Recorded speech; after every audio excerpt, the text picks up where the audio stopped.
Hello, crafty friends, and welcome back. I am working on my final 12 by 12 layout for Cody's birthday last year, and this is him with his birthday cake at his family party. And then the remaining pictures. So here is the layout that I was inspired by. And basically, I had from this collection, I had this 6x6 paper pad, I had these solids, and so I was just trying to work with what I had for this collection. And this was actually a paper from my stash, and while some of the colors, this diagonal stripe had some pink in it, but it's light enough that it tends to work, that it doesn't really stand out as different from the rest of the colors in this collection.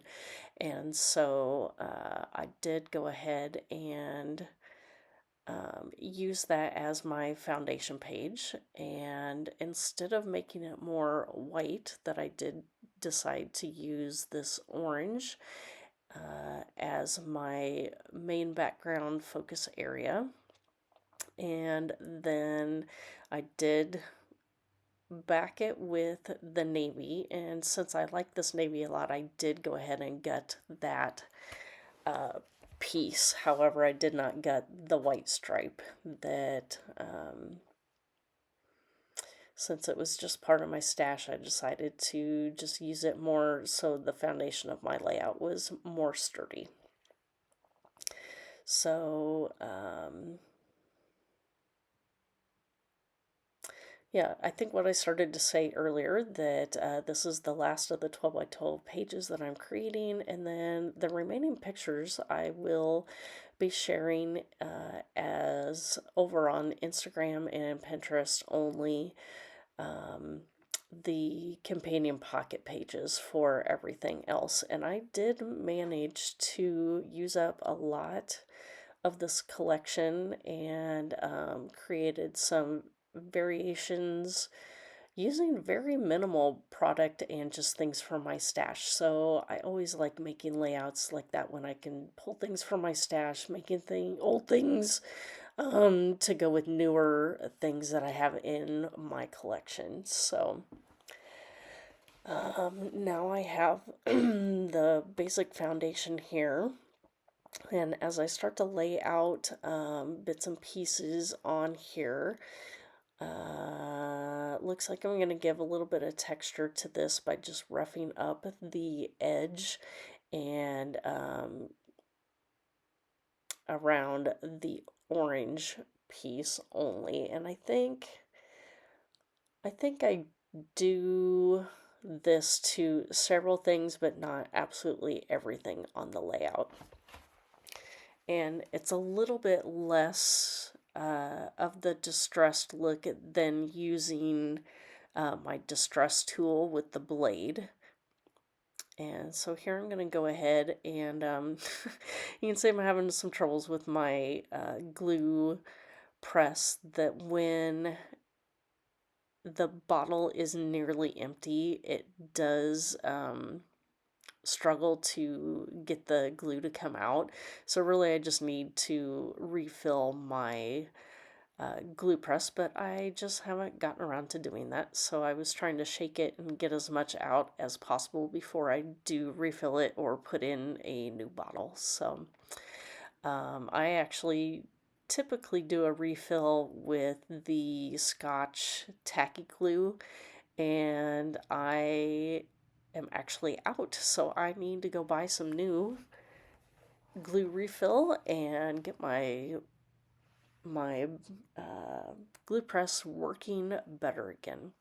So here I'm kind of laying things out of how I am going to have them go across the page, kind of inspired by the original layout that I showed you at the beginning of the video. And again, I pulled out some more trims.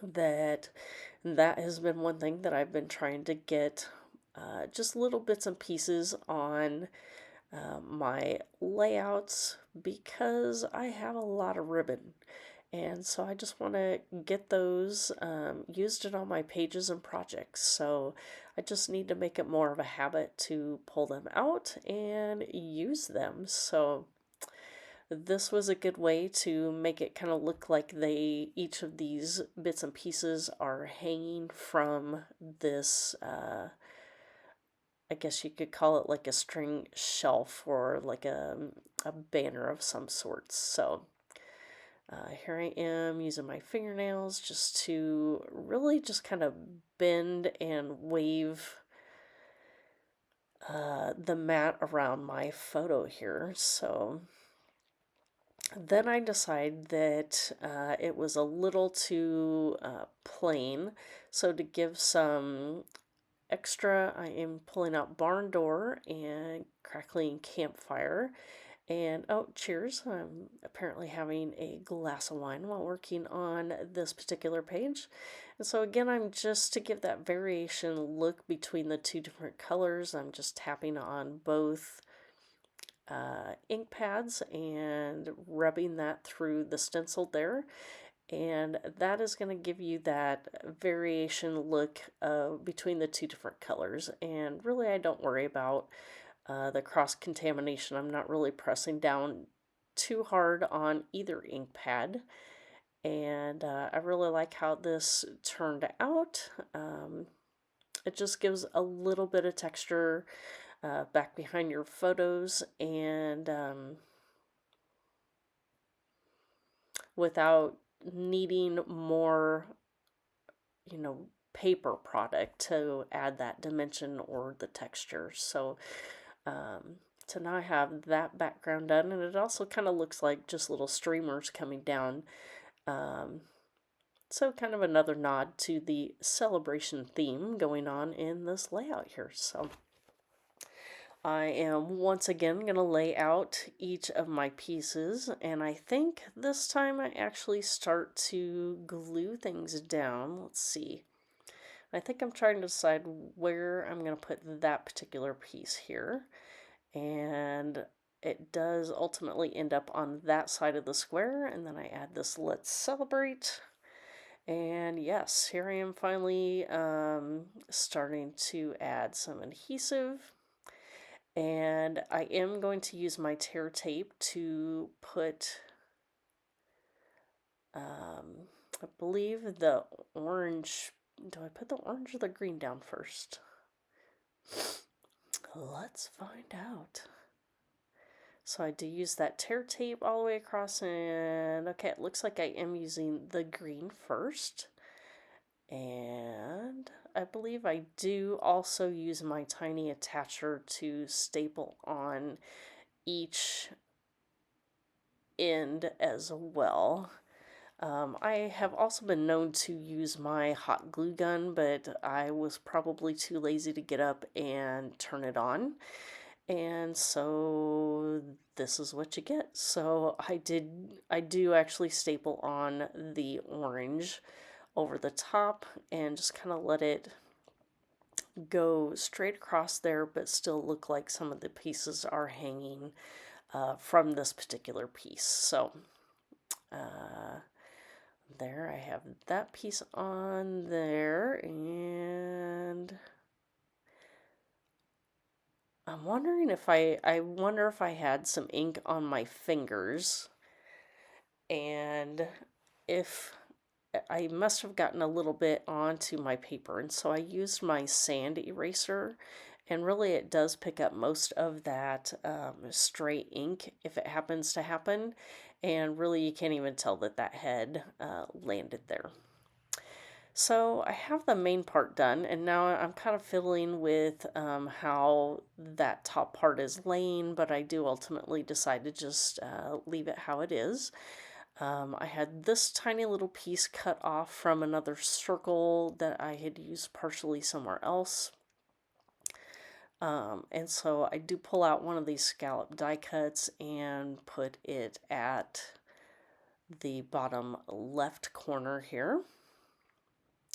And looks like I finally got my glue press working again, so I must have found some refill. I know I'm out now, but I think I did have a partial bottle that I was able to fill up enough to get this project and another project done before I am completely out. So, and now another thing that I have been trying to use up in my stash and get onto layouts are my enamel dots that I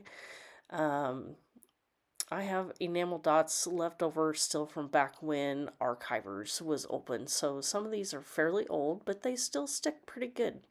So I'm getting some of those on there, and now you see the close-up shots here of my layout. If you have any questions for me, leave those down below. Otherwise, thanks for stopping by, and we'll see you next time. Bye.